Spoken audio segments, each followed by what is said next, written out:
Bu özgür irade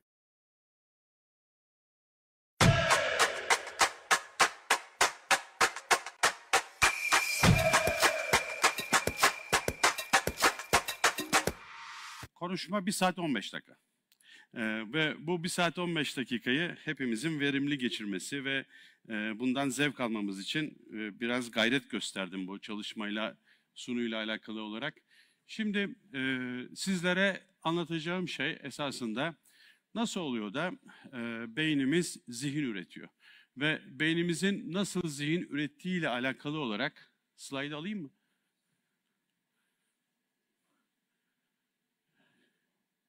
Çocuklar çalışıyor mu? Heh. Şimdi esasında beynimiz aynen bir örümceğin nasıl bir oluşturduğu ağ var ve o örümcek ağı bir süre sonra aslında bu örümceğin bir uzantısı gibi bilgi işleyen, enformasyon işleyen bir sistemin devamlılığı gibi iş görüyor. Ben zihnimizi aynen bu örümcek ağı gibi düşünüyorum ama yaşamın içerisindeki bir enformasyon ağı olarak algılıyorum. Ve yaşamın içerisindeki bu enformasyon ağı aslında var olan bu enformasyonu bilgiye dönüştürüyor, onu modelliyor ve bundan düşünce üretiyor, sanat üretiyor. Ama işte beynimizin bu zihni nasıl ürettiğine dair son dönemde önemli bazı gelişmeler yarattık. Şimdi esasında konuşacağımız şey nasıl oluyor da bu 1500 gramlık bu et düşünüyor ve bunun sonucunda da insanın yaşam içerisinde enformasyon modelleyen bir sistemini geliştiriyor. Aynen bu örümceğin bu ağı meydana getirmesi gibi.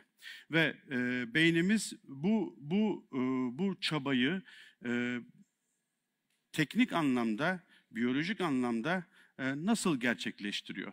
Ve madem ki bu 100 milyar nöronumuz var, bu 100 milyar nöronun her biri 10-15 bin başka nöronla iletişim halinde.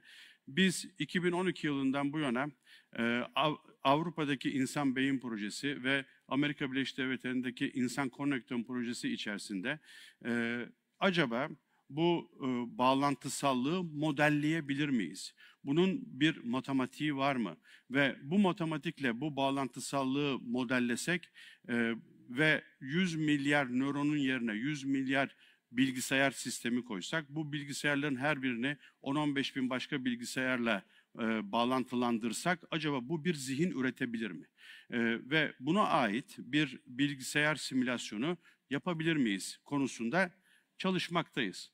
Ve bununla ilişkili bizim başlangıçtaki ürettiklerimiz aslında bizim sadece beyni anlamak için değil, esasında yaşam nedir sorusuna biraz daha yetkin bir yanıt bulabilmemizi de sağladı.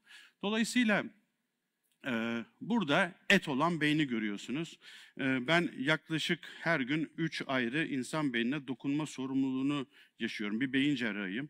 Ama tabii burada esas olan bu nöronların nasıl bir zihin oluşturduğuna dair bilgilerimizi sizinle paylaşmak. Biz bu konuda yaptığımız çalışmalarda gördük ki esasında bu bağlantısallık esası oluşturuyor. Yani bu bağlantısallığı biz modelleyebilirsek, yani nöronların birbiriyle olan etkileşimini, bu enformasyon modellemesini, matematiğini ortaya koyabilirsek, bu bize bir zihin modellemesi verebilir.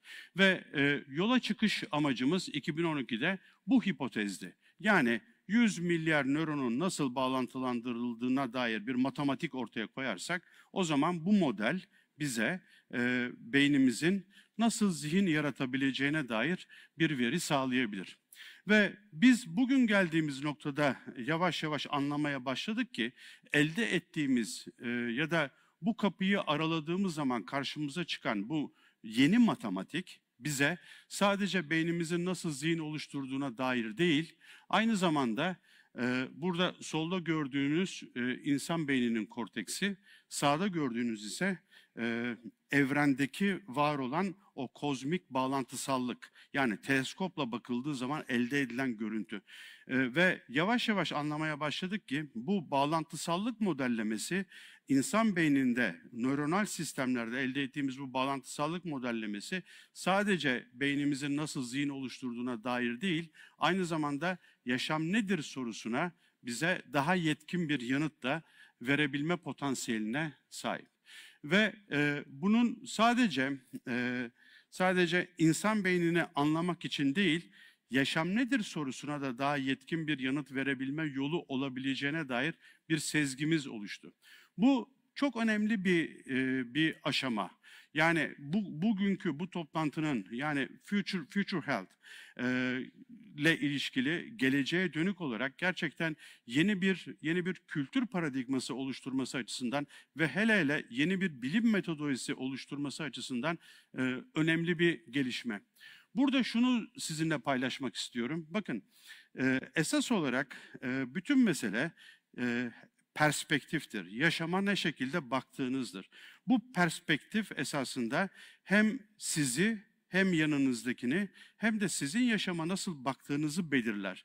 Ve bu bakış açısı aynı zamanda sizin zihin yapınızı da belirlediği için bu perspektif esastır, esas belirleyicidir. Ve bu paradigma değişikliğini, yani düşüncenin kuramsal yapısını değiştirici esas özellik bilim insanlarının çabasıyla ortaya çıkar. Yani esas devrimciler bilim insanlarıdır. Ne demek istiyorum? Mesela bakın, birçok örnek verilebilir ama diyelim ki sadece Gutenberg'ten başlayalım. İşte sağ alttaki Gutenberg 1455'te İstanbul'u fethetmemizden yaklaşık 2-3 sene sonra Gutenberg matbaayı buldu ve bu sadece insanların kitaba kolay ulaşmasını sağlamadı, aynı zamanda biliyorsunuz Rönesans'ı ve reformu yarattı. Dolayısıyla bilimsel gelişmeler sadece insanlığa kolaylık sağlayan süreçleri başlatmazlar, aynı zamanda düşünce sıçramalarına, kültürel dönüşümlere de yol açarlar. Dolayısıyla bu açıdan bakıldığında esas kültür dönüştürücüler bilim insanlarıdır. Ve şu anda da biz böyle bir süreci esasında yaşamaktayız. Yani burada anlatmak istediğim şey şu, biz yavaş yavaş içine doğduğumuz ve benim Newton, Bacon, Descartes bilim metodolojisi adını verdiğim bu düşünce sisteminden farklılaşmakta olan yeni bir bilimsel metodolojiye doğru geçiş süreci içerisindeyiz. Bunu size şöyle açıklamaya çalışayım. Bakın, bu slaytta toplam burada gördüğünüz bu videoda 12 tane noktacık var. Bu eskiden biz herhangi bir belirsizliğe, herhangi bir bütüne baktığımız zaman onu mümkün olan en küçük yapı taşına indirgeyip o yapı taşını inceleyerek o yapı taşından elde ettiğimiz bilgileri bütünün kendisine atfederek yani analiz ve sentez yöntemiyle ilerleyen bir bilim metodolojimiz var. Yani hepimiz Newton, Bacon, Descartes çocukları olarak hepimiz böyle bir, fark edelim ya da fark etmeyelim, böyle bir bilim metodolojisi içerisinde varız. Bunu tekrar alayım bu videoyu. Halbuki biz yavaş yavaş anlamaya başladık ki herhangi bir bilinmez bütüne baktığımız zaman o bütünün esas belirleyicisi onu oluşturan parçalar değil, o parçaların birbiriyle olan etkileşimi. Yani bu parçaların birbiriyle olan bağlantısallığı. Ve biz önceden insan beynini anlayabilmek için hep nöron çalışıyorduk. Ama yavaş yavaş anladık ki esas burada önemli olan şey nöronların tek tek incelenmesi değil, nöronların birbiriyle olan bağlantısallığı. Yani ne demek istiyorum? Mesela ben Çağlar Bey'le işte ilk kez herhalde 2-3 ay önce tanışmıştım. Zoom üzerinden görüştük. Şimdi ilk kez yüz yüze karşılaştık. Diyelim ki 6 ay sonra biz yeniden bir başka ortamda yüz yüze karşılaşsak. Bu 6 ay içerisinde Çağlar Bey'in bedenindeki ve benim bedenimdeki 37 trilyon hücreyi oluşturan bütün atom ve moleküllerin neredeyse tamamı 3 ayda bir, yani 2 kez değişmiş olacak. Ama 6 ay sonra biz karşılaştığımızda bugün kaldığımız yerden sohbetimize devam edeceğiz. Çünkü parçanın, bütünün istikrarını sağlayan, onu oluşturan parçalar değil, bu parçaların birbiriyle olan ilişkisi, yani bağlantısallığı. Eğer biz bütünü oluşturan parçaların birbiriyle olan ilişkisinin matematiğini elde edebilirsek, bu istikrarı sağlayan ana unsurun bu bağlantısallık olduğunu belki bu örnekle biraz daha iyi size anlatabilirim. Dolayısıyla biz böyle bir sisteme baktığımız zaman bu 12, bunu bir 12 nöronlu bir küçük beyincik olarak mesela düşünün. Buradaki bağlantısallığı biz 3 tane dörtgen ya da 4 tane üçgen olarak gördüğümüz zaman bunu eğer tanımlayabilirsek, mesela bu 12 nöron 3 tane dörtgen sistemin kendi adını bilsin ya da 4 tane üçgen ise soyadını bilsin. Siz bu bağlantısallığın niteliğini bilirseniz enformasyonu işleyebilirsiniz. Dolayısıyla bilim önemli bir dönüşüm içerisinde. Bizim var olan Newton, Bacon, Descartes bilimimiz bütünü anlamak için parçayı incelemek durumundayken, yeni bilim bütünü anlamak için parçaların birbiriyle ilişkisini anlamak üzerine yoğunlaşmış durumda. Ve bize bunu öğreten insan beyninin nasıl çalıştığı konusunda yaptığımız çalışmalar. Bu önemli bir şey mi? Bu çok önemli bir şey. Çünkü bu bilimsel paradigmada bir önemli değişim demek. Yani artık mesela ekonomiyi incelemek istiyorsanız tek tek parayı değil de paranın birbiriyle ilişkisini incelemek zorundasınız. Ya da maddeyi incelemek istiyorsanız atomu değil de atomların birbiriyle olan ilişkisini incelemek zorundasınız. Bu ortaya çıkan yeni bir bilimsel yaklaşım, yeni bir bilimsel paradigma ve her perspektif değişikliğinde olduğu gibi, size o gösterdiğim yelkenlilerde olduğu gibi, bu bize yaşama yeni bir bakış açısı da sağlıyor. Dolayısıyla bilimde önemli bir dönüşüm süreci yaşamaktayız. Biz daha İsa'dan 400 sene önce tümden gelimi öğrendik. Yani o dönemde Aristo çıktı, dedi ki benim bir elimde 10 kilogramlık demir olsa, diğerinde 1 kilogramlık demir olsa, ben her ikisini aynı anda yere bıraksam ağır olan yere önce çarpar. Ve bu bir varsayımdı.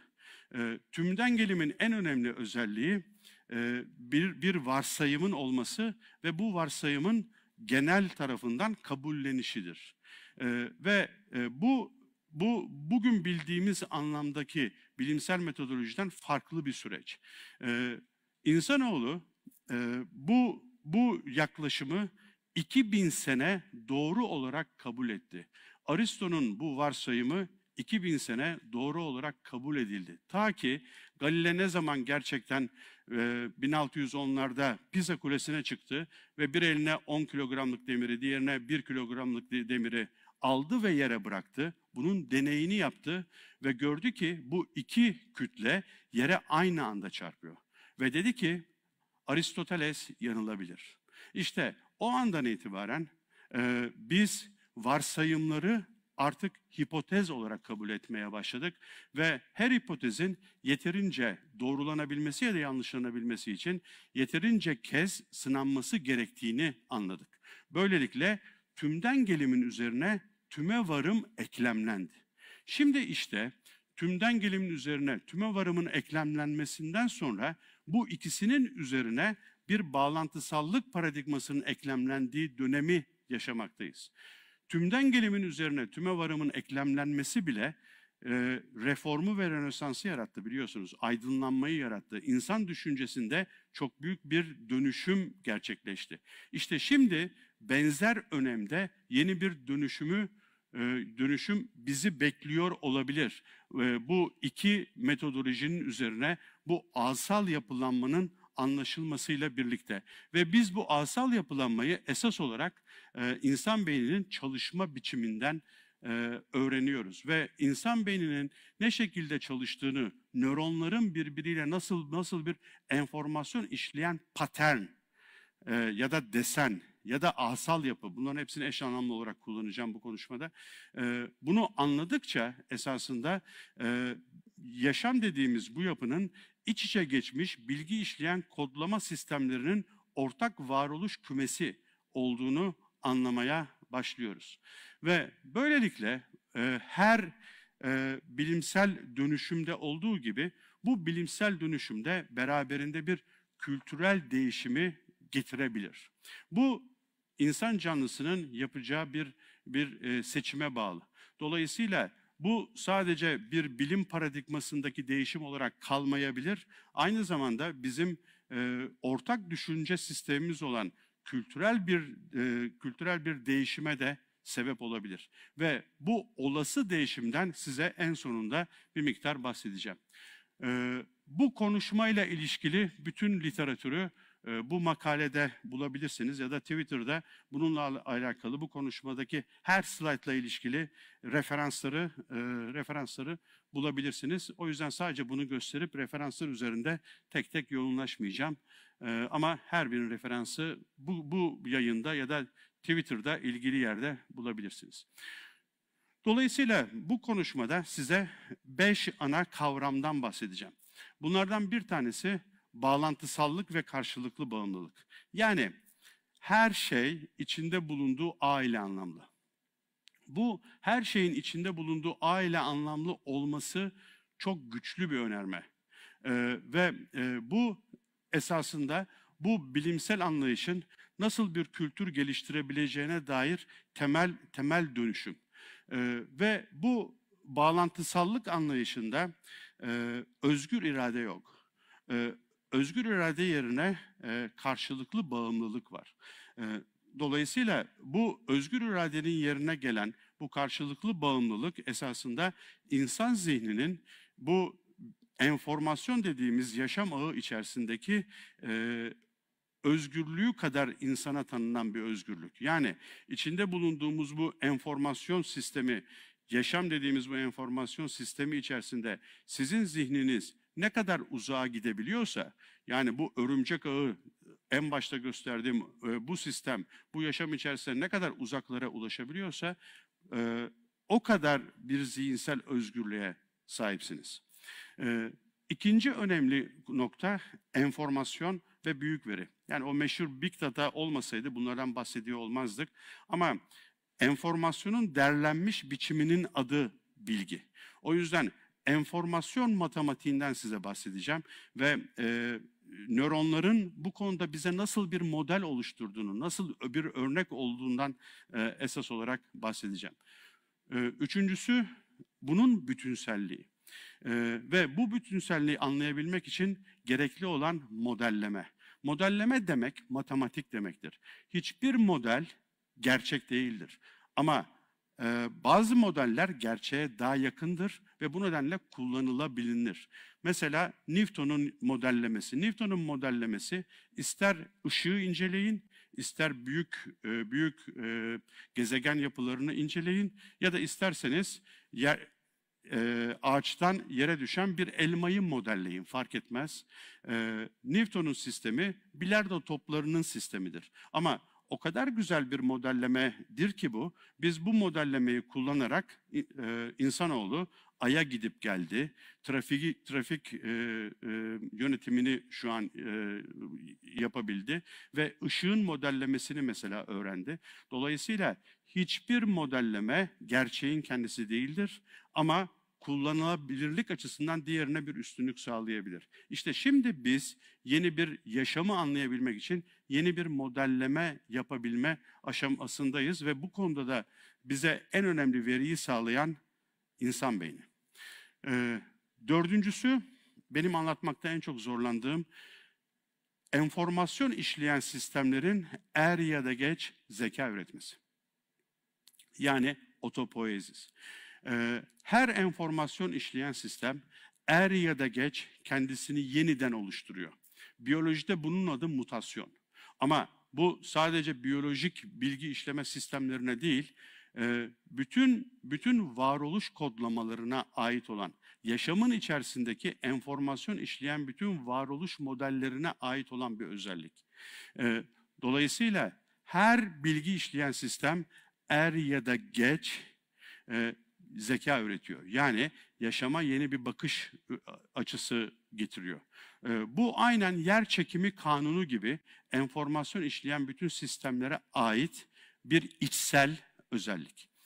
Adı otopoiesis. Ve bütün bu sistemin bize getirdiği bir kültürel farklılaşma var. Bizim şu anda var olan kültürümüz sahip olmak üzerine kurulmuş bir kültürdür. Yani sahip olmak için çalışkan olmak, sahip olmak için zeki olmak şu anda var olan ve neoliberal ekonomi kurallarına göre işleyen bu kültürümüzde esasında en önemli kişilik özellikleri olarak ortaya çıkar. Sahip olmak için çalışkan olmak, sahip olmak için zeki olmak. Halbuki bunların yerine artık bu yeni paradigmada farklı kişilik özellikleri var. Ve bunlar sahip olmak için çalışkan olmak ya da zeki olmak yerine yaratıcılık ve iyilik. Yaratıcılık ve iyilik bu nöronal modellemelerin insan anlayışına aktarıldığı zaman ortaya çıkan kişilik özellikleri olarak bizim önümüzde beliriyor. Ve burada sahip olmak nasıl bir ödülse ve insanlar nasıl sahip olmak için doçent ya da profesör oluyorlar ya da nasıl pozisyonların peşinde koşuyorlar ya da nasıl sahip olmak için zengin olmak istiyorlarsa bu sahip olmak her neyse fark etmez. Bir başka kişiye sahip olmaktan tutun da herhangi bir eşyaya sahip olmaya kadar. Var olan kültürün en önemli öğesi bu. Bunun yerine yeni bir ödüle ihtiyacımız var. Bu yeni ödül anlamaktan doğan sevinç. Anlamaktan doğan sevinç bizim bilmediğimiz bir şey. Ve bununla ilişkili olarak bu yola giden en önemli iki özellik yaratıcılık ve iyilik. Yaratıcılık da iyilik de önceden belki de düşünmediğiniz önemli bir başka özellikten başlıyor. Bu da merak. Merak bizim sandığımızdan daha önemli bir şey. Ve merak esasında zihin dediğimiz bu asal yapının yaşam dediğimiz bu enformasyon sistemi içerisinde genişlemesini sağlayan içsel bir özellik. Dolayısıyla merak sayesinde biz zihnimizin yaşam içerisindeki genişlemesini sağlayarak daha çok özgürleşiyoruz. Yani zihnimizin yaşam içerisinde özgürleşmesini daha çok sağlayan şey merak. O yüzden merak konusuna belki biraz daha eğilmekte fayda var. Dolayısıyla bu genel çerçeveyi çizmiş oldum. Şimdi bunun içerisini birazcık doldurmaya çalışacağım ve bu 5 önemli anahtar kelimenin ne demek olduğunu size anlatacağım.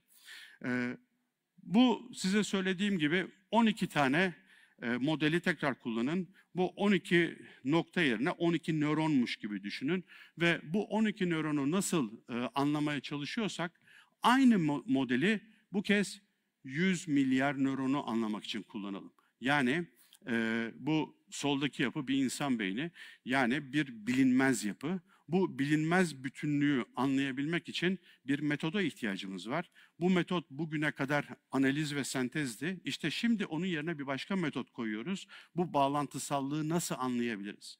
Aynen bu yandaki 12 nöronmuş gibi düşündüğümüz bu 12 noktacığın birbiriyle olan ilişkisini anlayabilmek için bağlantısallık modellemesini kullanmamız gibi. Bize 1903'te Kayal sinir sisteminin nöronlardan oluştuğunu öğretti. Ve ilk kez nöronu çizdi. Ve nöronun esasında yeteri kadar incelendiğinde bize beyin hakkında bilgi vereceğini söyleyen kişi Kayal. Ve biz böylelikle nöronal doktrin adını verdiğimiz sistemin içerisine girdik. Nasıl ki maddeyi anlamak için atomu, ekonomiyi anlamak için parayı, beyni anlamak için de nöronu anlamaya gayret ettik. Ve bugüne kadar da hep nöron çalıştık. Şimdi artık nöron değil de nöronların nasıl bilgi işlediğine dair, nöronların bir araya geldiği zaman nasıl bir patern, desen, network yarattığına dair bir çalışma içerisine girdik. Ve bu sayede artık bu nöronal ağlar konusunda çalışmalarımız başladı. Burada solda gördüğünüz Kayal'ın çizdiği iki nöronun birbiriyle yaptığı bağlantısallık, sağda gördüğünüz ise bir yapay zeka devresi. İkisinin arasındaki bu morfolojik benzerliği size ortaya koymaya çalıştım. Çünkü bu dönemde yapay zeka aşağıdan yukarıya doğru, yani basitten komplekse doğru giden bir anlayışla, nörobilim ise yukarıdan aşağıya doğru inen, yani kompleksten basite inen bir anlayışla esasında aynı gemide yol alıyorlar. Ve bu bilinmezlikle insanoğlunun verdiği mücadelede buzkıran gemiliğini üstlenen yapı ya da bilimsel disiplin, nörobilimle birlikte yapay zeka. Ve nörobilimle birlikte yapay zekanın açtığı, bu buzkıran gemisinin açtığı yoldan bütün düşünce ürünlerini kapsayan diğer disiplinler de ilerlemekteler. O yüzden sizin farkındalığınızı bu alana çekmek istiyorum. Dolayısıyla yapay zeka ve nörobilim bir ölçüde birbirinden öğreniyor ve aynı geminin içerisinde yoldaşlık yapıyor 21. yüzyılın bu ilk çeyreğinde. Ve bu buzkıran gemisinin açtığı yoldan diğer disiplinler, diğer bilim disiplinleri ve diğer sanat alanları da bu yoldan ilerliyorlar. Çünkü bu bağlantısallık metodolojisi gerçekten bize önemli kapılar açabilir. Şimdi bir beyin dokusuna bakalım. Bu çalışma Henry Markram'ın Zürih Politeknik'teki Blue Brain Project kapsamında elde ettiği bir veri. 2015'te bu yayınlandı ve biz buradaki videoyu, sağdaki videoyu tekrar alalım, onu anlatmak istiyorum. Nasıl ki 12 tane noktanın bağlantısallığını inceliyorsak, bu da canlı bir farenin hipokampusunun görüntüsü. İlk kez bir nöronal yapının, bir beynin nasıl düşündüğünün videosu burası. Ve burada 36.000 nöron var. Bu 36.000 nöron birbiriyle paternler oluşturuyor. Aynen bu sol taraftaki noktacıkların üçgen ya da kare paternler oluşturması ve bunun her seferinde farklı bir enformasyon anlamına gelmesi gibi. Böylelikle bu 36.000 nöronun, mesela bu hayvanın kafesin bir kenarında olduğunu düşünün ve kafesin öbür tarafına bir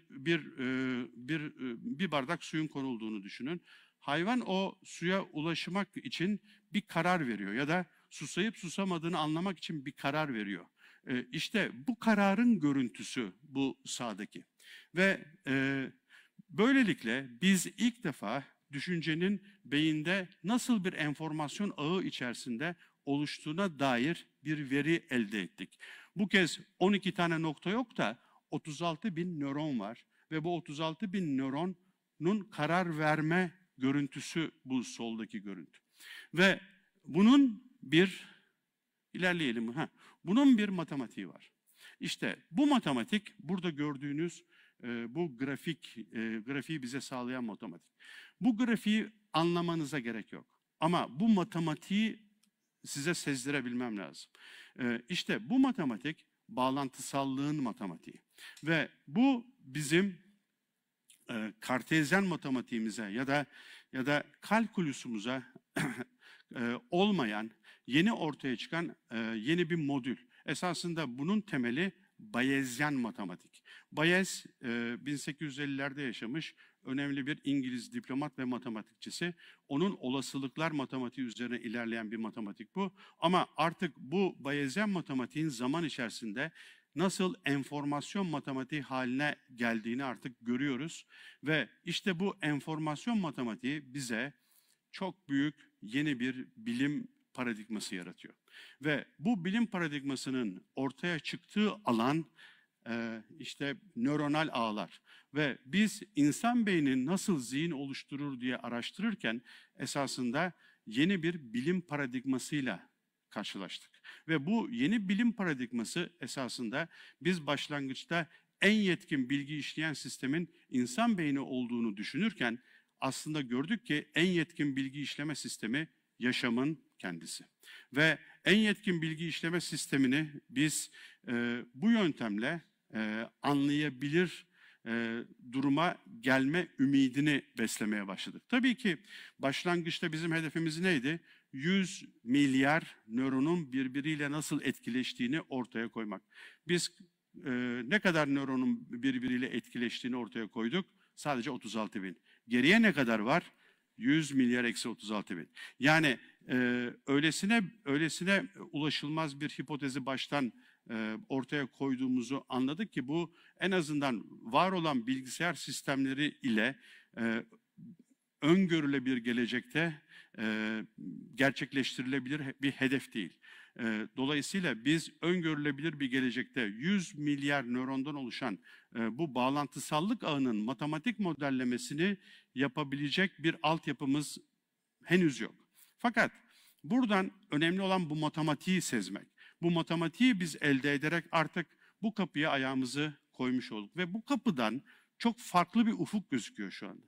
Ve işte ben size bu kapıyı araladığımız zaman görülen bu ufuktan bir miktar nörobilimin size nasıl bir ses verdiğini anlatmaya gayret ediyorum.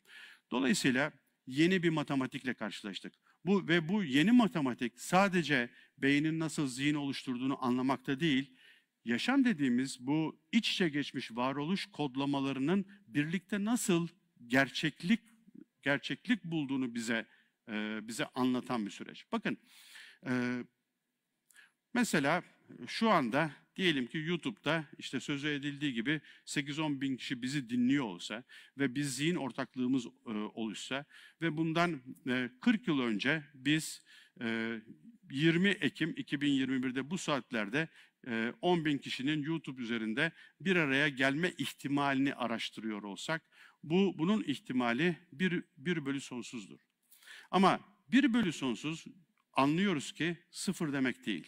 İşte 1 bölü sonsuzun gerçekleşebilir bir durum olduğunu bize bu Bayesian matematik anlatıyor. İnsan beyni de böyle. İşte yaratıcılık dediğimiz şey bu 1 bölü sonsuzun gerçeklik bulmuş hali. Ve biz bu yaşam dediğimiz sahnenin 1 bölü sonsuzun gerçekleşmesi, var olabilmesinin ne şekilde mümkün olabileceğini anlamaya çalışıyoruz. İnsan beyninin bize sağladığı bu yeni bilim paradigmasını kullanarak. Şimdi bu slaydı ben ilk kez 2015'te kullanmaya başladım. Biraz sonra bunun neden son günlerde biraz önem kazandığından, kendimce önem kazandığından bahsedeceğim. Bakın, bizim şu anda kullandığımız matematiğimiz teldeki kuşların matematiği. Yani Newton, Bacon, Descartes matematiği böyle. Teldeki kuşların 0. saniyede kaç tane var, 1. saniyede kaçı havalandı, 2. saniyede kaçı konduğunun matematiği. Halbuki bizim ihtiyacımız olan, alttaki video çalışsın, bizim ihtiyacımız olan şey bir kuş sürüsündeki, bu kuş sürüsündeki kuşların birbiriyle olan ilişkisi. Yani teldeki kuşların matematiğine değil de burada bu kuş sürüsünün birbiriyle olan ilişkisine ihtiyacımız var. Diyelim ki burada 1 milyon kuş olsun. Bu 1 milyon kuşun birbiriyle olan ilişkisi ve yarattıkları bilgi paternleri aynen nöronal ağların birbiriyle olan bağlantısallık ağının aynısı. İkisi benzer matematik. Ve 2015 yılından beri bu slaydı kullanmaktayken bir süre sonra fark ettim ki bununla alakalı zaten bir yayın var ve bu yayın bize bu kuş sürüsünün birbiriyle olan ilişkisinin matematiğini orada sol üst tarafta gördüğünüz formülle gayet güzel açıklıyor. Böylelikle biz yavaş yavaş bu enformasyon matematiğine doğru bir giriş yapıyoruz ve bu enformasyon matematiğinin nöronal ağlarda ne şekilde kullanılacağına dair bir içgörü elde ediyoruz. Buradaki bir isme, Parisi'ye dikkatinizi çekerim. Bu Parisi, bundan biliyorsunuz geçen hafta Nobel Fizik Ödülünü aldı. Ve Nobel Fizik Ödülünü alarak esasında gösterdiği şey, bu yazı onun yazısı, benim 2015'ten beri kullandığım ve burada gördüğümüz 2019'da hakemliğini yaptığım bir dergide gelen bir yazı ve bu yazıda beyindeki 300 nöronun, yani 300 tane kuşun birbiriyle yarattığı bu bağlantısallık ağını görüyorsunuz. İkisi aynı matematik ve o dönemde buna Bayesian matematik adını veriyorduk. Artık bu alan o kadar gelişti ki buna enformasyon matematiği adını veriyoruz. Ve bu enformasyon matematiği bize sadece beynin nasıl zihni ürettiğini anlamamızı sağlamakta yardımcı olmuyor. Aynı zamanda yaşam içerisindeki varoluş kodlamalarının nasıl birlikte var olduğuna dair de bir bilgi veriyor. Çünkü size söylediğim gibi en yetkin bilgi işleme sisteminin biz başlangıçta insan beyni olduğunu düşünürken artık yavaş yavaş anlıyoruz ki en yetkin bilgi işleme sistemi esasında yaşamın kendisi. Ve o tarihten bu yana bütün önemli matematik ödüllerini hep enformasyon matematiği ile ilişkili çalışanlar aldı. Dolayısıyla biz Newton, Bacon, Descartes biliminden, yani parçaların biliminden bu parçaların birbiriyle yaptığı bağlantısallığın bilimine bir geçiş yaptık. Ve ikisinin arasındaki bazı temel farklılıkları ben buraya koydum. En azından YouTube'da bulunsun, dileyen gelip bunlara bakar. Ve bunun ikonik formülü Newton'dan bu yana F eşittir ma'ydı. Bu yeni dönemin ikonik formülü de işte Parisi'nin bize sağladığı o kuşların birlikte nasıl bir patern oluşturduğuna dair verdiği o diğer formül oldu. Bu artık yeni bir bilim paradigması. Yani tümden gelimin üzerine nasıl tüme varım eklendiyse şimdi bunun üzerine bir bağlantısallık bilimi de eklemleniyor. Burada Parisi'ye tekrar dönmek istiyorum. O az önceki kuşların birlikte nasıl uçtuğuna dair matematiği bulan fizikçi. Ve işte geçen hafta Nobel aldı. Ve bu fizikçinin bize sağladığı şey esasında bir başka şey de şuydu. Nasıl atomlar bir arada bulunuyorlar? Yani diyelim ki demir ve bakır elementlerini bir arada bulunduruyorsunuz. Bu bileşenler esasında karşı karşıya geldikleri zaman bir karar veriyorlar. Spin kararı veriyorlar.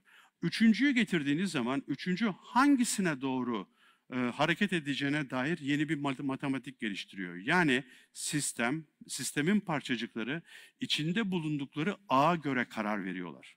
Ve bunun matematiğini bize Paris sundu. Paris'i bu nedenle Nobel aldı.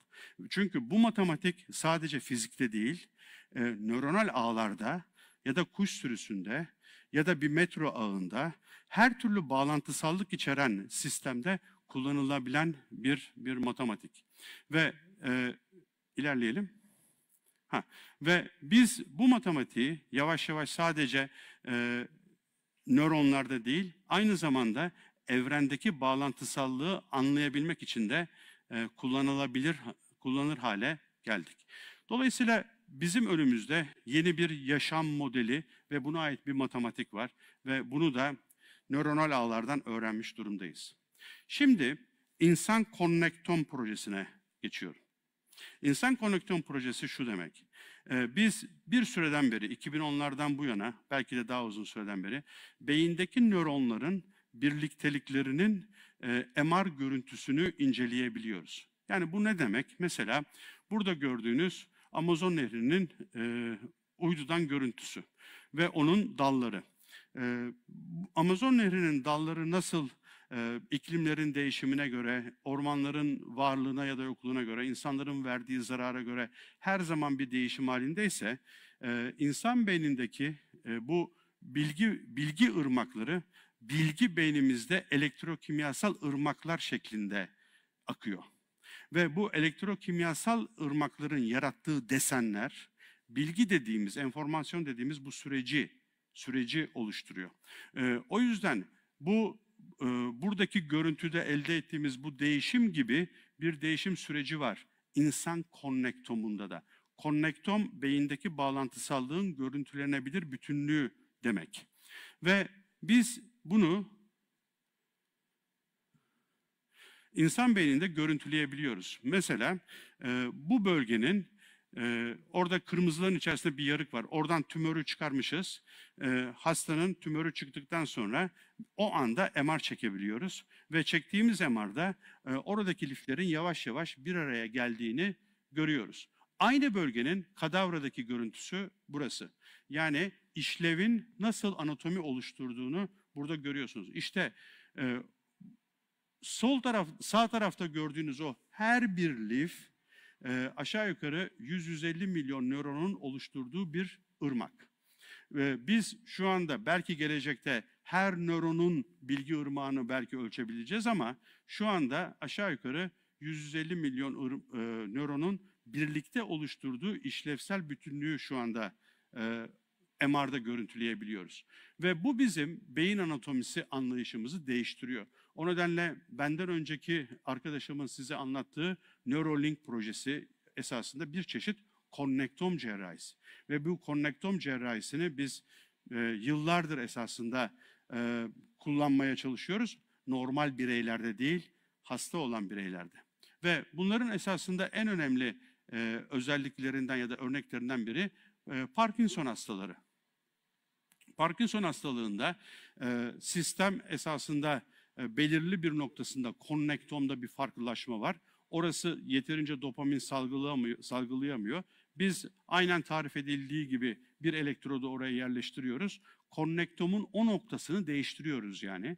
Ve konnektomun o noktasını değiştirdiğimiz için bu görece basit olan sistem Parkinson hastalığının tedavisinde kullanılabiliyor. Ve böylelikle konnektom haritaları çıkarabiliyoruz. Bu bir önceki slide, bu sol altta gördüğümüz bir konnektom haritası. Eğer beynin bir kısmı zedelenmiş ise, mesela şurası bu beyin zedelenmesine uğradıysa, o zaman hastanın daha önce mesela bu gören bir hastaysa, görme yetisini kaybettiyse, eskiden olmayan işitme yolları gelişiyor. Ve biz bu işitme yollarını söz gelimi yeni yollar olarak görüyoruz. Böylelikle beyindeki her bir merkezin, ki şu anda beyinde tanımadığımız 1000'e yakın ayrı merkez var. Tabii ki bu her geçen gün artacak ve belki de günün birinde 100 milyar nöronu tek tek belki inceleyebileceğiz. Ama şu anda 1000 ayrı merkezin birbiriyle bağlantısallığını inceleyebiliyoruz. Bu bile işte az önce söze edilen ve bizim konnektom cerrahisi dediğimiz yeni alanın gelişmesine çok büyük katkı sağladı. Bu bir başka çalışma. Burada sadece 300 insan nöronu yaşayan kişide inceleniyor. Bu 300 nöronun birbiriyle yaptığı bu bağlantısallık paternleri anlaşıldı ki yaşamın hiçbir anında diğer bir anındakiyle aynı değil. Yani şu an sizler beni dinlerken, ben sizinle konuşurken var olan sadece bu 300 nöron değil 100 milyar nöron. Sadece 300 nöronun birbiriyle oluşturduğu bağlantısallık ağı ne bugüne kadar oluşmuştu ne de bugünden sonra bir daha oluşacak. Dolayısıyla biz artık tamamen yeni bir matematikle ve yeni bir varoluş kodlaması biçimiyle karşı karşıyayız. Ve buna da bağlantısallık adını veriyoruz ve bu bağlantısallık her yerde var. Bir manolya ağacında da var, bir metro sisteminde de var, bir ormanın yeraltı bağlantısallığında da var ya da bir sınıfı oluşturan çocukların birbiriyle etkileşim biçiminde de var. Toplumların oluşturduğu sosyolojik ağlarda da var. Dolayısıyla siz hangi iki enformasyon sisteminin bir araya gelmesinden bahsediyorsanız artık bunu bir bağlantısallık matematiğiyle, enformasyon matematiğiyle açıklayabilir durumdayız. Ve dolayısıyla bunun bize ilk öğrettiği şey her şey içinde bulunduğu aile anlamlı. Bu esasında bizim yaşama bakışımızda çok değiştiren bir şey. Diğer slide. Diğer slide. Şimdi bu konnektoma tekrar döneyim. Burada size anlatmak istediğim önemli bir nokta var. Nöronla konnektom arasındaki ilişki. Yani bunu insanla toplum arasındaki ilişkiye benzetebilirsiniz. Parça bütün ilişkisi. Çünkü yavaş yavaş anladığımız şey şu. Bütün onu oluşturan parçaların aritmetik toplamından fazla bir şey.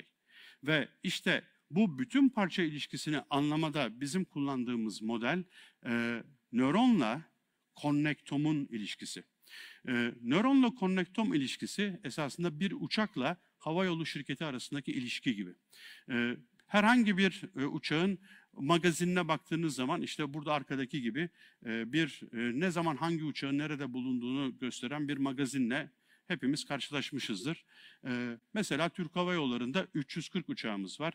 Biz bu 340 uçağı bir hangara koysak bu 340 uçak bir havayolu şirketi yapmaz.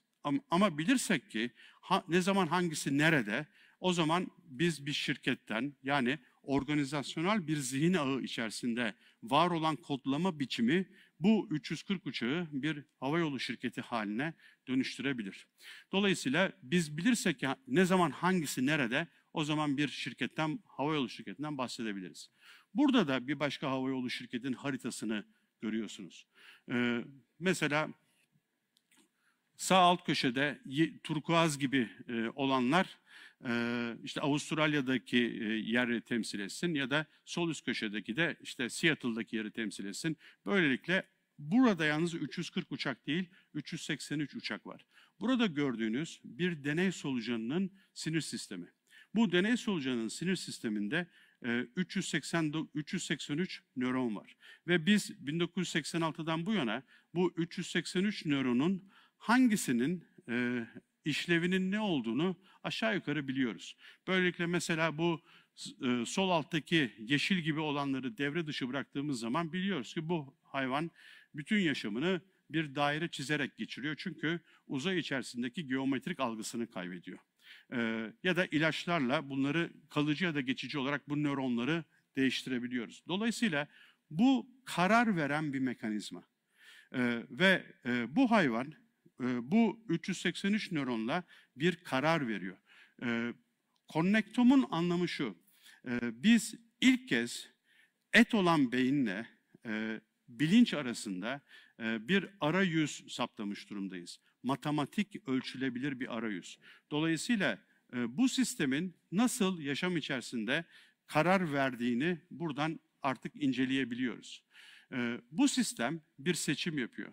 Diyelim ki elimizde bu deney solucanlarından 10 tanesi olsun ve bunu yaşamı temsil eden bahçenize bıraktığınızı düşünün.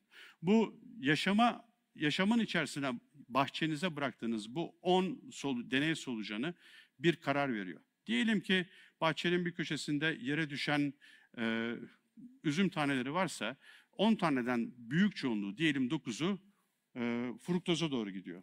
Ama bir tanesi çok azınlığı bir gece önceden yere düşen, masadan yere düşen bir ekmek kırıntısı varsa nişastaya doğru gidiyor. İşte neden 10 taneden 9'u fruktoza doğru giderken bir tanesi nişastaya gitmeyi tercih ediyor?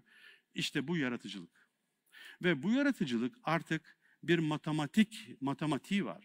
Ve biz buradan yola çıkarak tabii insanda yaratıcılığı test etmek çok zor bir şey. Ama bu basit modellemelerle başlayarak bununla ilişkili bir matematik öngörü sağlayabiliyoruz. İşte Parisi'nin bize sağladığı en önemli katkılardan bir tanesi bu. Nobel'i almasına sağlayan en önemli katkılardan bir tanesi işte bu sebep. Dolayısıyla biz burada sadece 383 nörondan bahsediyoruz. Bir de 100 milyar nörondan bahsettiğimizi düşünün. Ya da yaşamı tek bir beyin olarak düşünüp yaşamın içerisindeki farklılıkların bir arada ne şekilde olabileceğini bir de düşünmeye çalışın. Çok zor bir şey ama bir an için çabalayın. Devam edelim. Dolayısıyla biz tek bir nöronu incelemekten artık ayrıldık. Esasında tek bir nöronu da bu yöntemle inceleyebiliriz. Bu her bütün bir başka bütünün parçası. Bir nöron da bir bütün olarak birçok dendritten oluşan yapının bir bütünü. O yüzden benzer şekilde biz tek bir nöronu da bu metodolojiyle esasında çalışabiliriz. Konnektom anlayışı bize ne sağladı? Mesela bakın, bu hayvanın beyninde, amigdalasında 2 tane elektrot var. Biri amigdalayı stimüle ediyor, uyarıyor, diğeri ise durduruyor. Hayvanda amigdala açlık merkezi ve hayvan tok olsa bile açlık merkezini uyardığınız zaman bu hayvan her şeye saldırıyor yemek için. Tok olsa bile. Normalde yemediği şeylere de saldırıyor. Normalde yediği bir çekirgenin dışında eğer bir uyaran verirseniz normalde yemediği bir civataya da saldırıyor mesela. Dolayısıyla konnektomu değiştirerek herhangi bir canlının zihnini kontrol etme ya da modüle etme şansınız var. Az önce Neuralink'te anlatılmaya çalışan şey buydu. Ve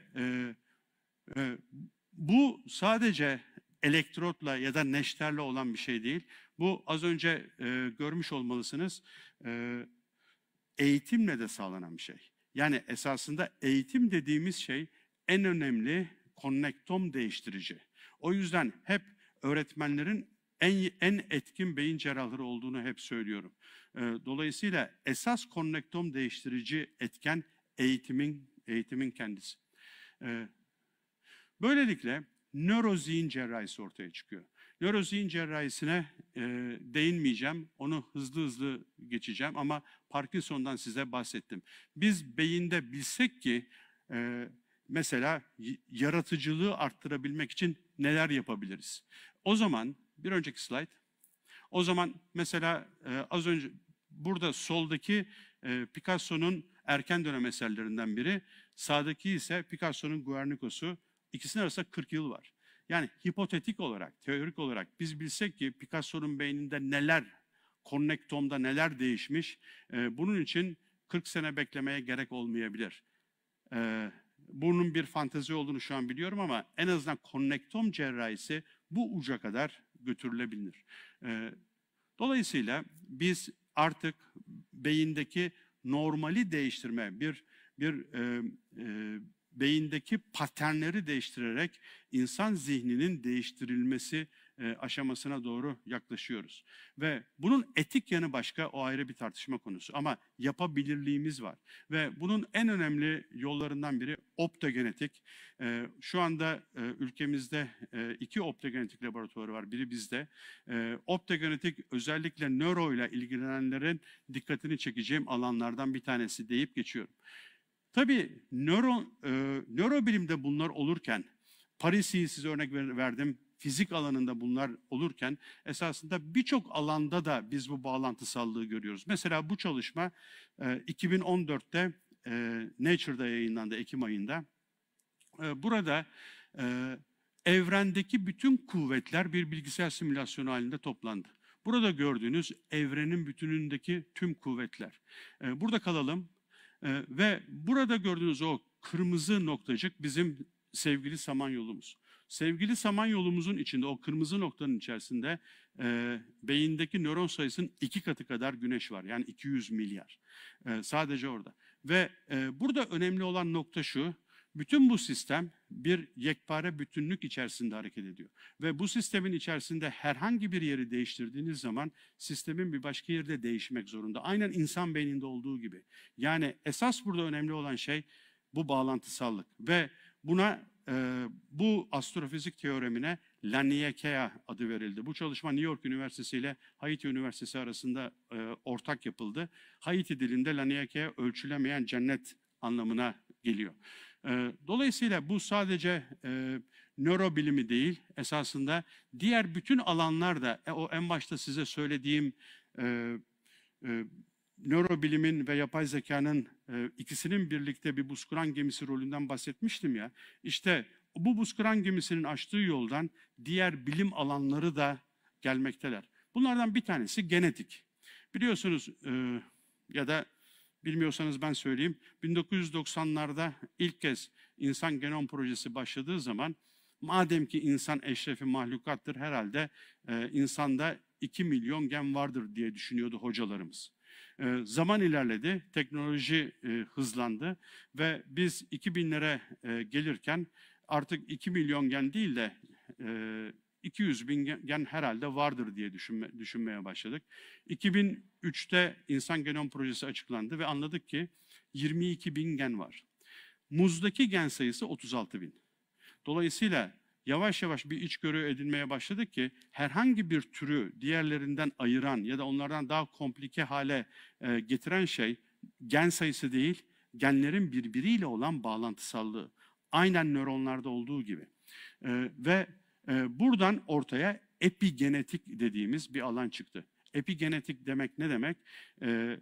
O yapının içinde bulunduğu ağ ile etkileşerek aynı genomun farklı biçimde kendini eksprese etmesi. Bunun ilk fark edildiği zamanlarda işte National Geographic bunu kapak yapmıştı. Burada gördüğünüz iki kız kardeş tek yumurta ikizi. Tek yumurta ikizi. Ama epigenetik farklılıkları nedeniyle farklı fenotipler ortaya koyuyorlar. 2015'te yayınlanan bu yazıyı size getiriyorum. Bu bir insan genomu. Buradaki noktaların her biri bir gen. 22 bin tane gen var. Bu genlerin birbiriyle olan bağlantısallığı belirliyor epigenetik yapıyı. Ve biz artık biliyoruz ki işte bu genlerin bağlantısallığı esas olan. Ve bu aynen nöronların bağlantısallığı gibi. Yani genler de nöronlar gibi bilgi işleyen bir sistem. Ve bu enformasyon sistemi, enformasyon matematiği genlerin kendisini eksprese etmesinde de geçerli. Buradaki bağlantısallık fotoğraflarından biri mikroskopla beynin, diğeri ise teleskopla evrenin görüntüsü. İkisinin birbirine ne kadar benzediğine dikkat edin diyordum bundan 5-6 sene önce. Ve geçen sene şahane bir yazı geldi. Ve bu yazıda fizikçilerle birlikte nörobilimciler serebellum, beyincik, korteks ve evrenin içerisindeki bağlantısallığın fiziğini karşılaştırdılar. Büyüklük ya da küçüklük önemli değil. Önemli olan modelleme. Ve anlaşıldı ki şurada altta görüyorsunuz benzer matematikle bu bağlantısallık oluşuyor. Ve korteksin bağlantısallığıyla evrenin bağlantısallığı beyinciğin bağlantısallığıyla korteksin bağlantısallığından daha çok birbirine benzer diğer yandan. Yani bu bağlantısallık modellemesi esasında sadece beyinde değil, yaşamın her katmanında. Bu bizim işte Science'da çıkan yazımız, beyindeki menengiom adını verdiğimiz tümörlerin bağlantısallığı ya da bu bir sinapsta da bu bağlantısallık var. Bir karınca kolonisinde de benzer bağlantısallık var. Slide. Slide lütfen. Ve bu bağlantısallığı biz her yerde görebiliyoruz. Aynı anda, tek bir anda var olan bütün uçakların modellemesinde, beyindeki konnekton bahsettim ya da internet. İnternet de tam bir enformasyon matematiği örneği. Tam zamanda bitireceğim birazdan. İlerleyelim lütfen. Yani biz bunu moleküler seviyeden tutun da esas önemli olan sosyolojik olaylara kadar aktarabiliyoruz. Bu korona öncesinde katıldığım bir toplantıda çalışmalarını Harvard'da sürdüren bir sosyolog, Bosnalı sosyolog, insan topluluklarının soykırım yapma potansiyelleri konusunda enformasyon matematiği ile bir çalışma yapmıştı. Yani bu sistem sadece fizik ya da biyolojik sistemlere ait bir modelleme değil, aynı zamanda kültürel yapılara ait de bir modelleme. Çünkü kültürel yapılar da enformasyon temelinde genişleyen bir bağlantısallık. O nedenle öğretmen olanlar bilirler, her sınıfın kendine ait bir karakteri vardır. Çünkü o sınıfı oluşturan öğrenciler o sınıfın parçaları olarak bütünün karakterini meydana getirirler. Şunu devam edelim. Mesela bu. Bu koronavirüsün dünyadaki bir pandemi haline gelen yayılım haritası. Koronavirüs biliyorsunuz 30 bin nükleotitli küçük bir enformasyon, RNA enformasyonu. Bu RNA enformasyonu işte şu anki bilgimize göre Wuhan'daki bir yarasa bedeninde mutasyona uğruyor, patojenik özellik kazanıyor ve Wuhan'daki hayvan pazarında sayısı artıyor ve Wuhan'dan başlayarak tüm dünyaya yayılıyor. Bu aynen bir epileptik atağın beyinde oluşup yayılmasıyla aynı matematikte. Ya da herhangi bir düşüncenin beyinde yayılmasıyla Aynı matematikte. Bu seneki fizik Nobel'inin diğer yarısını alan iki kişinin çabalarını da burada eklemek lazım. Bu iklim değişikliği ve iklimin ne şekilde değişeceğine dair bir matematik modelleme getirenler diğer Nobel'i aldılar. Onların getirdiği bu modellemeye göre hepiniz aşinasınızdır. Brezilya'daki, Güney Amerika'daki bir kelebeğin kanat çırpışının bir başka kıtada bir kasırga oluşturma ihtimali araştırılırdı. Bu da esasında bir enformasyon süreci. Bir yarasa bedeninde mutasyona uğrayan koronavirüsün 8 milyar insanı etkileyen bir pandemi oluşturma olasılığı, Güney Amerika'daki bir kelebeğin kanat çırpışının bir başka kıtada bir kasırga oluşturma ihtimalinden daha az. Daha az. Ama işte yaşam dediğimiz sahne 1/sonsuzun gerçeklik bulabildiği bir varoluş sahnesi.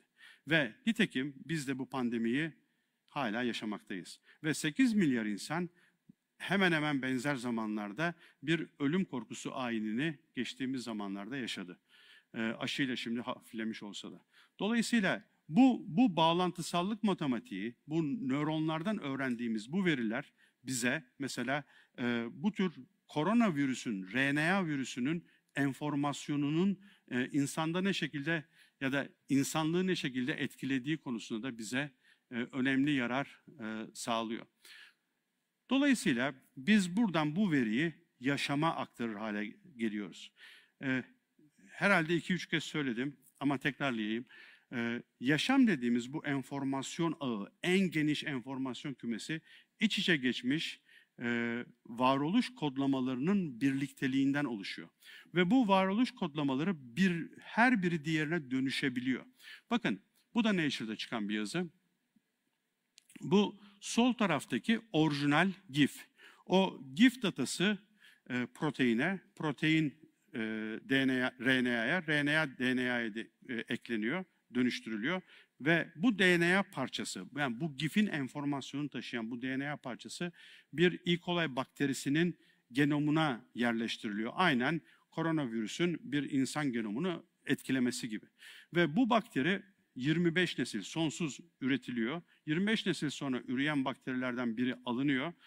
DNA'sından RNA, RNA'dan protein ve proteinden de bu sağdaki görüntü elde ediliyor.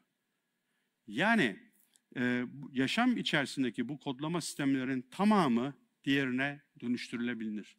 Yani onlu cebir sistemi, ikili dijital sisteme, DNA protein sistemine, 29 harfli alfabe, işte 100 milyar nöronlu beyindeki bir bilgi sistemine, bütün enformasyon modellemeleri diğerine dönüşebilir. Ve bu işte yaşam dediğimiz bu ortak kodlama kümesini oluşturuyor. Şimdi bir başka şeye geleceğim. Bakın burada iki tane o size sözünü ettiğim deney solucanı var. Bu iki deney solucanının yaşadığı akvaryuma bir glukoz konuluyor ve burada dur lütfen. Burada duralım burada. Ve burada gördüğünüz her bir nöronun zaman içerisindeki değişimi. Yani bu canlı bu glukoza doğru gitme kararını veriyor. 383 nöron var ve birinci nöronun ikinciyle, ikincinin 383. ile birinci saniyede, ikinci saniyedeki ilişki ağını görüyorsunuz. Aynen Parisi'nin o kuş sürüsündeki birinci kuşun ikinciyle, ikincinin 1 milyonuncuyla ya da benim size gösterdiğim o GIF'teki 12 tane noktanın birbiriyle ilişkisiyle aynı matematik modellemeli. Ve buna yapay zeka adını veriyoruz. Ve bu devam edelim. Ve bu yapay zeka algoritması devam lütfen. Bu yapay zeka algoritması çok basit bir robota, birazdan göreceksiniz, Lego'dan yapılma bir robota aktarılıyor. Bu Lego'dan yapılma robot işte burada. Aynen bu deney solucanının aynı uyaranıyla karşılaştığı zaman o uyaranı tanıdığı için bu enformasyon ağı ona uygun yanıtı kendisi verebiliyor. İşte buna günümüzde makine öğrenmesi adını biliyorsunuz veriyoruz. Ama burada önemli bir şey var. Burada Anlatmaya çalıştığım şey şu: her enformasyon sistemi zeka üretir. Ancak bu enformasyon süreci onu yaratan organizmadan bağımsız bir şeydir. Enformasyon işleyen sistemlerde bu enformasyon yaşama ait olan bir özelliktir. O organizmaya değil. Burası mühim. Dolayısıyla biz esasında doğal zeka ya da yapay zeka diye bir zekadan bahsedemeyiz. Aslında yaşama ait olan bir zekanın farklı organizmalardaki gerçeklik bulmuş halinden bahsedebiliriz. Bu sebepten aslında biz yaşamın merkezine insan canlısı olarak kendimizi koyduğumuz için bize ait olan her şeyi doğal, bizim dışımızdakileri yapay olarak değerlendiriyoruz. Bu da bize var olan bu kültürümüzün getirdiği bir hastalık. Çünkü insana ait olan şeyleri gerçeklik ya da doğal, insanın dışındaki yaşama ait olan şeyleri ise sanki gerçek değilmiş gibi algılayan bir tarafımız var. Ben çok iyi hatırlıyorum, yani lise dönemlerimizde hayvanların bilinci var mı diye tartışılırdı. Yani bugün yani evinde kedi ya da köpeği olan değil, evinde bir akvaryumu bile olan hayvanların şahane bilinçlerinin olduğunu ve karar verdiklerini gayet iyi bilir. Dolayısıyla biz insan merkezli yaşayan canlılar olarak bu yanılgıdan bir an önce kurtulmamızda fayda var. Son nokta, Schrödinger'in bize söylediği, fark ettiği bir nokta. Schrödinger 1943'te diyor ki, yani var olan termodinamiğin ikinci yasasına göre yaşamın oluşamaması lazım. Halbuki yaşam dediğimiz bir bütünlük var ve ortaya koyuyor ki her bir yaşam içerisindeki katman bu bir inorganik evrenden bir organik evren oluşuyor. Bu organik evrenden hücre evreni oluşuyor ve her seferinde bir sıçrama gerçekleşiyor. Bir fizik sıçrama gerçekleşiyor. İşte bu enerji nereden geliyor? Bunu oluşturan şey ne? Bu o zamandan bu zamana kadar hep araştırılan bir şey. Ve şimdi artık bu enformasyon matematiğinin buna verdiği bir yanıt var. Bu otopoiesis adını verdiğimiz bilgi işleyen her sistemin er ya da geç zeka oluşturmasından kaynaklanan bir artı değer. Ve bu nedenle yaşam dediğimiz bu süreç var. Bu nedenle insan ya da herhangi bir canlı yaşam içerisinde varlığını sürdürüyor. Ve bu soru üzerinden 1943'te bu soru soruluyor. Ilya Prigojin, Rus asıllı bir Belçikalı kimyager, buna 1980'lere yaklaşırken bir yanıt veriyor. Diyor ki biyolojik sistemler termodinamiğin ikinci yasasına uymazlar. Ve şimdi biz yavaş yavaş anlıyoruz ki enformasyon işleyen sistemler de termodinamiğin ikinci yasasına, klasik anlamdaki termodinamiğin ikinci yasasına uymuyorlar. Bu nedenle canlılık var. Ama canlılık atan bir kalp değil, bilgi işleyen bir sistem gerektiriyor. Bu bilgi işleyen sistem illa beyin olmayabilir. Bu karaciğerde bilgi işleyen bir sistem, dalak da bilgi işleyen sistem. Ama beyin bilgi işlemek üzere evrimleşmiş özel bir sistem. Şimdi sona geliyorum. Ve buna biz otopoiesis adını veriyoruz. Ve mesela bu bir örnek. Üst üste 41 tane çift dirsekli sarkaç. Bunu bırakıyorsunuz, sonsuz kez bıraksanız sonsuz ayrı patern oluşturuyor. Aynen beyinde düşüncenin oluşması gibi. Ya da 41 öğrenciyi alın, bu 41 öğrenci ilkokulda aynı sınıfta olsunlar ve 40 yıl sonra bu 41 öğrenciyi, bu paternini inceleyin. İşte bu sosyolojik veriyle beynin 41 nöronunun oluşturduğu bu sistem aynı matematikle anlaşılabilir şeyler. Ve bu patern her seferinde, her atımda yeni bir otopoietik, yani yeni bir bilgi, enformasyon değişimi yaratıyor. Otopoiesis'e bir başka örnek, bu çok bildik bir örnek. Facebook laboratuvarlarında sanıyorum 2018'de iki yapay zeka sonsuz konuşmaya bırakıldı. Bir süre sonra kısa yolları buldukları için bu yapay zekalar, biri Alice, diğeri Bob, bu iki yapay zekanın birbiriyle yaptığı konuşmanın artık bu deneyi organize edenler tarafından anlaşılamadığı devreye ulaşıldı. Yani bu iki yapay zeka onları kodlayanların bilmediği farklı bir kısa yol ürettiler. Dünyadaki aynen dillerin var olması sürecinde olduğu gibi. Yani enformasyon işleyen bu iki yapay zeka yeni bir dil üreterek otopoiesis, yeni bir zeka ürünü ortaya koydular. Ama daha ilginç bir şey size göstereceğim. Burada mikroskop altında tek bir kök hücreden üretilmiş 1 milyon nöron görüyorsunuz. Bunlar organoid. Bunlar mini beyinler. Bu bir nohut tanesi, bir leblebi tanesi kadar bir küçük beyincik. Ve tek kök hücreden üretiliyor. Ve biz bunlar üzerinde 2016'dan beri deneyler yapıyoruz. 2018'de çok ilginç bir şey fark edildi. Bu tek kök hücreden üretilmiş olan bu mini beyin EEG dalgası üretiyor. Ve bu EEG dalgası anne karnında büyümeye çalışan embriyonun beyniyle benzer EEG dalgası üretiyor. Acayip bir şey. Yani bilgi işleyen sistemler zeka üretiyorlar. Hangi bilgi işleyen sistem olursa olsun. Bu ona bir örnek. Şimdi artık biz bu yeni matematikle bu olabilecek şekliyle nasıl bir gelecek kurulabileceğine dair bir öngörüye artık sahibiz. Ve bu bağlantısallığı yaşamın her noktasında görmenin bize getirdiği bir kültürel sonuç var.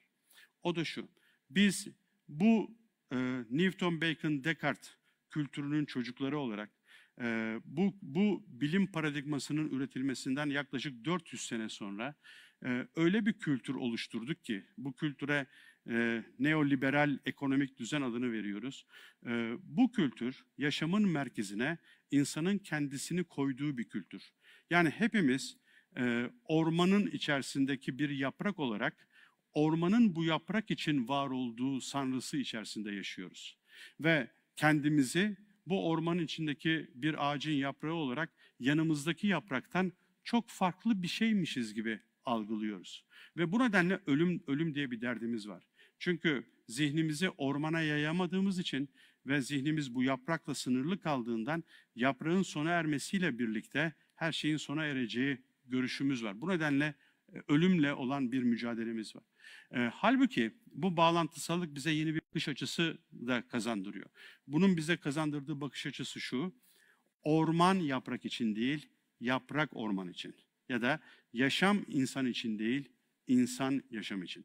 Hiçbir nöron sadece kendisi için var değil. Ve her nöron gerekirse beynin bütünlüğünün iyiliği için kendisinden ödün verebilir. Dolayısıyla artık bizi bekleyen farklı bir kültürel anlayış var. Bakın bu 2016'da yapılan bir çalışma, var olan bütün enformasyon sistemlerinin bilinç ve zeka ekseninde yerleştirilmesi. Yani öyle kodlamalar olabilir ki, bu insan denebilir, arı kuşu denebilir, balina denebilir, selvi ağacı fark etmez. Bunların hepsi enformasyon kodlaması. Bunların zeka ve bilinç eksenindeki yerleşim yerleri. Sistem zeki olabilir, bilinçsiz olabilir ya da bilinçli olabilir, zeki olmayabilir, fark etmez. Şimdi işte bu iki sisteme bir yeni parametre eklendi. Biz şu anda var olan sistemimizde zekayı varlık çabası, bilinci de varoluş farkındalığı olarak tanımlarsak, hep bu ikisi içinde düşünmeye refleks olarak alışmış varoluş kümeleriyiz. Enformasyon kümeleriyiz. Buna bağlantısallık eklendiğinde parça parça ilişkisi ve parça bütün ilişkisine ait bir yaşam farkındalığı ekleniyor. Yani bu ikili parametreye üçlü yeni bir parametre, yeni bir değişken ekleniyor. Bu önemli mi? Bu çok önemli bir şey. Bunun önemi, en azından geri gelebilir miyiz?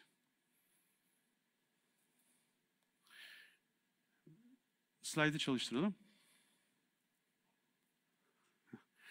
Bu en azından nörobilimciler için bu gerçekten renk körlüğünün düzeltilmesi gibi bir durum yarattı. Biliyorsunuz renk körü olan kişiler renk körü olduğunu bilmezler. Ta ki renk körlükleri düzeltilinceye kadar. Ve biz de bu bağlantısallık biliminin değişmesiyle yavaş yavaş bu metodolojiyi öğrendikçe gördük ki oradaki sağ alt köşede olduğu gibi eskiden bildiğimiz kırmızı gerçek kırmızı değilmiş. Eskiden bildiğimiz mavi gerçek mavi değilmiş. Ve bu renk körlüğümüz bizim bu yeni bilimle yavaş yavaş düzelmekte. İşte bu bütün insanlığı etkileyen önemli bir şey. Ve korona salgını bunu çok hızlandırdı. Bilinçli ya da bilinçsiz. İnsanlar ilk defa yanındakini korumak için maske taktı. Kendini korumaktan ziyade. Nöronlar da böyle davranıyorlar. Ve bu yeni bir bağlantısallık davranış biçimi. Bununla söylenecek çok şey var ama sona doğru geliyorum. Koronadan gerçekten çok şey öğrendik. Slide. Bunun yeni bir hukuku var. Yeni bir ekonomisi var. Bu ekonomi, işte bu ekonominin ayak seslerini duyuyoruz. Blockchain dediğimiz sistem bu yeni ekonominin ayak sesleri. Bu blockchain'de biliyorsunuz hiyerarşik bir düzen yok. Aynen nöronlarda olduğu gibi. Yani merkez bankaları falan yok. O yüzden bütün devletler blockchain'e karşı. Bu blockchain yeni kültürün ekonomi sistemi olarak karşımıza çıkıyor. Tabii ki kültürel değişimler 1 yılda, 2 yılda, 5 yılda hızla gelişmezler. Kültürel değişimler 10 yıllar alır. Ve biz şu anda artık yavaş yavaş bu kültürel değişim sürecinin çok hızla oluştuğu bu dönemi artık yaşamaya başladık. Bunun geri dönüşü yok. Ama insanoğlu kültürel açıdan da bir seçim yapmak zorunda. Koronada öğrendiğimiz bir şey daha var. Geçen sene herkesin evine kapandığı, yani bu yıl değil, geçen seneki Nisan-Mayıs ayını lütfen hatırlayın. O zaman yeni normal diye, geçtiğimiz Haziran değil ondan önceki Haziran tekrar sokaklara çıktığımız zaman ne fark etmiştik? 2 ay evlerimizde yaşadıktan sonra doğa insansız daha zengin. Kuşlar, New York Times'te çok güzel bir yazı vardı. Kuşların ötüşleri bile çeşitlenmiş. Yani yaşam dediğimiz bu enformasyon sistemi insan canlısı olmadan gayet mutlu. Hiç unutmayın ki dinozorlar 150 milyon yıl yaşamışlar. İnsan canlısının yeryüzündeki süresi sadece 2 milyon yıl. Ve 150 milyon yıl yaşayan bu canlı türü kayboldu. Kayboldu ve gitti. İnsan canlısı da sonsuza kadar yeryüzünde olacak diye bir kural yoktur. İnsan canlısı da diğerleri gibi bir enformasyon sistemidir. Ve gereğini yapmazsa yani yaşamın kendisi olduğu için bu sanrı ile yaşarsa koronada gördüğümüz gibi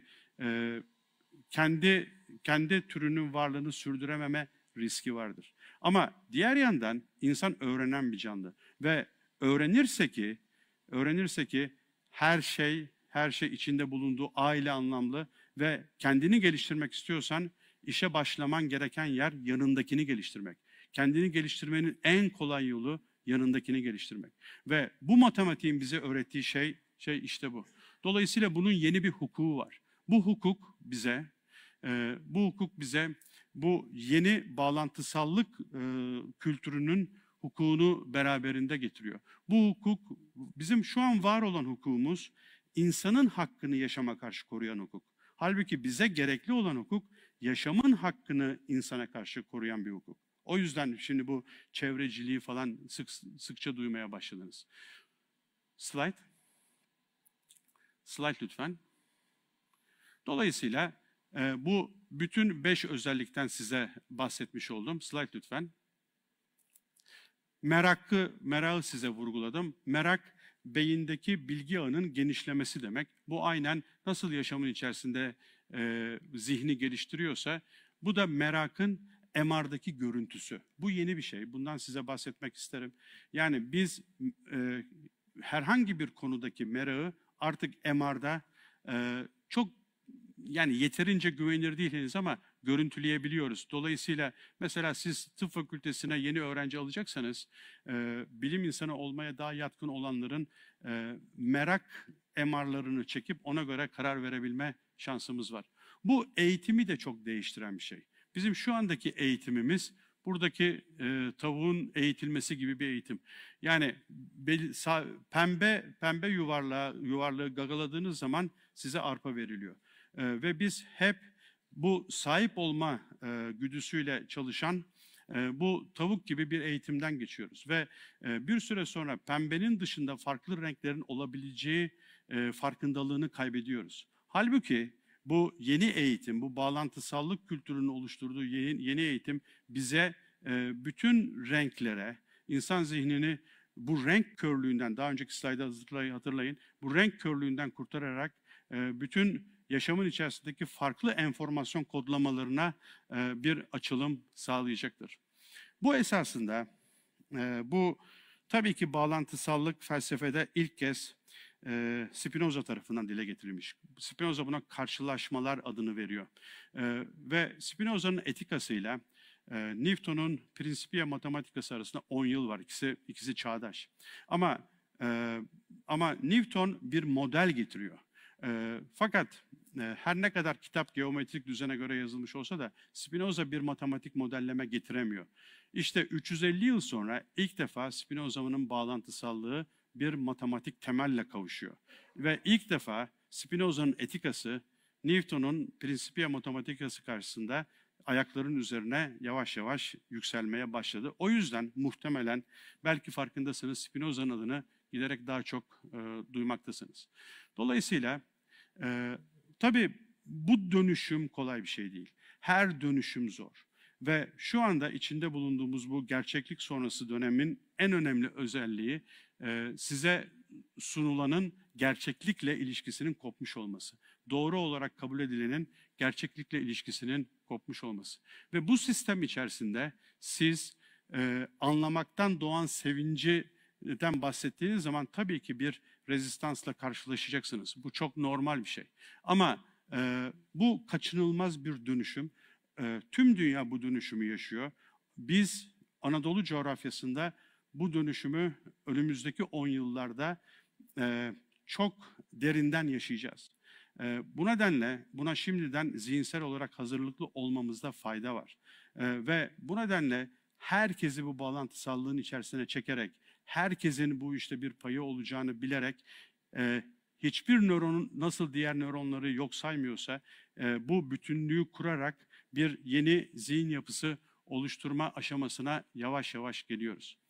Yeniden anlamaktan doğan sevinç ödülüne dikkatinizi çekerim. Merakla başlayan, iyilikle ve yaratıcılıkla ilerleyen bu zihin süreci anlamaktan doğan sevinçle sona eriyor. Anlamaktan doğan sevinci asla küçümsemeyin. Bilmediğinizden küçümsüyorsunuzdur. Bu sahip olmaktan daha önemli bir dürtü esasında. Ve bunun üzerinde düşünmemiz gerektiğine inanıyorum. Her dönüşüm zor ve önümüzde seçebileceğimiz yeni bir yaşam modeli var. Bu bağlantısallık biliminin getirdiği. Bu yeni yaşam modeline yaşamdaşlık adını veriyoruz. Yaşamdaşlık yani yaşamı ortak kurabilme hedefi. İnsanlarla değil, her yaşayan ya da bütün varoluş kodlamalarıyla birlikte. Dolayısıyla yaşamın insan için değil de insanın yaşam için olduğu bir anlayışı ön plana koyarak. Ve bunu en iyi bize anlatan bu dönüşümü en iyi anlatan bir tırtılın kelebek haline gelmesi. Biliyorsunuz kelebekle tırtıl aynı gen yapısına sahipler. Ve bazı tırtıllar, her tırtıl değil, kelebek haline geliyor. Bir tırtılın kelebek haline gelebilmesi için gerekli ilk şey kendisini sindirmesi zorunluluğu. Yani siz önce içinde bulunduğunuz kültürü anlayıp sindirmek zorundasınız hepimiz. İçinde bulunduğumuz kültürü sindirdikten sonra var olmayı seçip kelebek olma yolunda bir karar vermesi lazım sistemin. Bakın tırtılı oluşturan hücrelerin bir kısmı en azından apoptozu değil, yok olmayı değil, var olmayı seçer. Bu var olmayı seçen hücrelerin eşik değeri vardır. Yani mesela 999 hücre yetmez de bir hücre fazlası 1000 hücre olunca bu tırtıl kelebek olur. O yüzden herkes önemli. Herkes. Herkes. Bunu önümüzdeki yıllarda bunu yaşamın içerisinde hepimiz yaşayarak göreceğiz. Buna şimdiden hazırlıklı olmakta fayda var. Ben bu saate kadar burada bunu da çalıştırın lütfen. Beni dinlediğiniz için çok teşekkür ederim. Uzattım mı, zamanda mı bitirdim farkında değilim. Ama her birinizin bir tırtıldan çok güzel bir kelebek haline geleceğine olan inancımla bu sözleri bitiriyorum. Davet ettiğiniz için ve dinlediğiniz için sağ olun. Teşekkürler. Hocam biz teşekkür ederiz. Gerçekten zihin açıcı ve kafa karıştırıcı bir sunumdu. İkisi bir aradaydı. Kendi adıma söyleyeyim en azından. Şimdi zaten belli bir saate geldik ama ben eleye arada telefonuma bakıyordum. Soruları toparlamaya çalıştım. Birkaç tane sorumuz var. Birincisi Aydın'dan bir arkadaşımız yazmış, Kadir. Zihnimizin yaşam içerisindeki özgürleşmesinin anahtarı olarak merakı gösterdiniz. Merak öğrenilebilir mi? Merak öğrenilebilir. Merak öğrenilen bir zihin sürecidir ve merakla ilişkili öğrenilmesi gereken ilk şey esasında soru sorma becerisidir.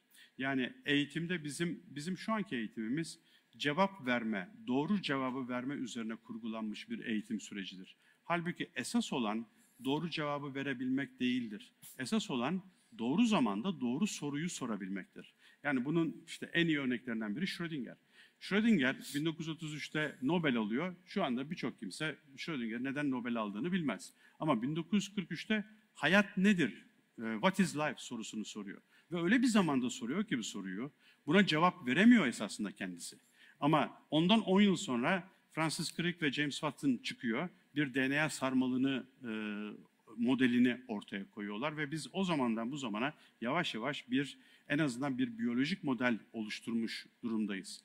Dolayısıyla merakla ilişkili ayrı bir konuşma konusu ama esas önemli olan şey şu: merak soru sormayla başlayan bir süreç. O yüzden biraz bu aşırı uzmanlaşma merakı öldüren bir şey. Bu merak için hani güzel bir sözcük var, hezarfen. Hezarfen binbir bilimci demek. Bu uzmanlaşmanın karşısındaki bir zihin yapılanması. Yani yaşamın karşısında bir küresel zihin yapılanması demek bu. Bu uzmanlaşma cevap vermeye yönelik bir zihin eğitimi. Halbuki hezarfen zihin gelişimi buluş yapmaya yönelik bir zihin gelişimi ve bu merakla başlayan ve soru sorma becerisiyle gelişen bir süreç. Yanıt şu: merak öğrenilebilir ve merak çoğu zaman eğitim sistemiyle yok edilen bir süreç. Evet. O nedenle tavuk ve pembe daire örneğini vermeye çok meraklıyım. Çünkü bir süre sonra siz bu merakı kaybettiğiniz zaman bütün daireleri pembeymiş gibi görmeye başlıyorsunuz. O yüzden merak esasında zihnin yaşam ağı içerisindeki özgürleşmesi sürecini başlatan temel başlangıç noktası. Evet. Reklamda ben de şu örneği veririm. Hani yaratıcı zihinler için. Yaratıcı zihin 2 tane soruyu sorandır. Birincisi neden? Yani o da sizi bilgiye götürür. Diğeri de neden olmasın? Bu da yaratım sürecine götürür. Bol soru sormak üzerinden bir yaratım sürecini kurgulamaktan bahsederim. Evet, vaktimiz dar. O yüzden diğer soruya geçeyim. Kim bu? İstanbul Deniz Hanım. Başka bir şey yazmamış. DNA içine data saklama ve okuma konusu şu anki popüler konulardan biri. Bu konu hakkında ne düşünüyorsunuz? Yani ne noktada bilim burada? Yani biz evimizde data saklama, hani şu an cloud'da yaşıyoruz ya, birçok şey cloud'da duruyor. Bu data saklama konusu, Google ya da işte sosyal medya ağlarının çok büyük dataları barındırma zorunlulukları var şu an mevcutta. Bu konu hakkında ne düşünüyorsunuz demiş. Yani bu benim uzmanlık alanımın dışında ama o verdiğim örneklerden edindiğim izlenim o ki her şeyde datayı saklayabilirsiniz. Her şeyde. Yani bir karaciğer hücresi de saklayabilir, RNA da saklayabilir, protein de saklayabilir. Bunlar datanın dönüşüm biçimleri. Burada sadece DNA'da data saklanır diye bir öngörüde bulunmuyoruz. Ama yaşamın içerisindeki bütün kodlama biçimleri bir enformasyon işleme sürecinin sonucunda oluşuyor. Bu enformasyon işleme, kodlama biçimi bir salyangoz biçiminde de varlık bulabilir, bir selvi ağacı şeklinde de varlık bulabilir, balina şeklinde de varlık bulabilir. Burada önemli olan nokta şu: bunların arasında hiyerarşik bir konumlama yoktur. Yaşam açısından bakıldığında insan canlısıyla lüfer arasında ya da arı türüyle arı kuşu arasında hiyerarşik bir farklılık yoktur. Hatta yani bu korona esnasında gördük, muhtemelen insan canlısının önemi yaşam açısından arı türü kadar değil büyük ihtimalle. Dolayısıyla bu hiyerarşik konumlama bizim bir hastalığımız. Hatta zararlıyız yani faydalı değil. Yani hani ekosistem açısından. en azından. Dolayısıyla bir hiyerarşik konumlama yok. Burada enformasyonun eşitliliği ilkesi var. Enformasyondan enformasyona farklılık nerede? Bu enformasyonun ne ölçüde otopoezis, yani bir ölçüde yaratıcılık. Buna yaratıcılık demekten birazcık çekiniyorum. Çünkü bu yoktan bir şeyi var etmek değil.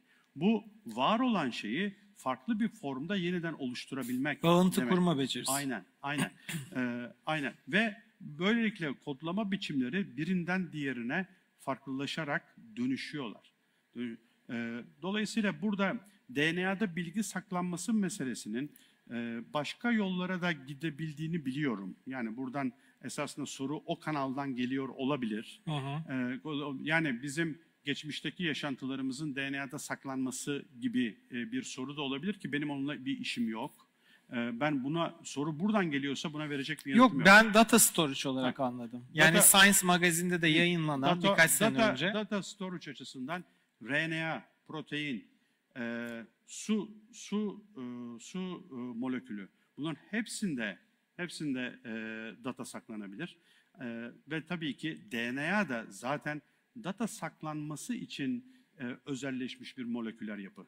Evet. Asli görevinden biri bu yani. Evet. Asli görevi bu. Bir varoluş kodlamasının biyolojik temelini saklayan bir storage, yani bir depo.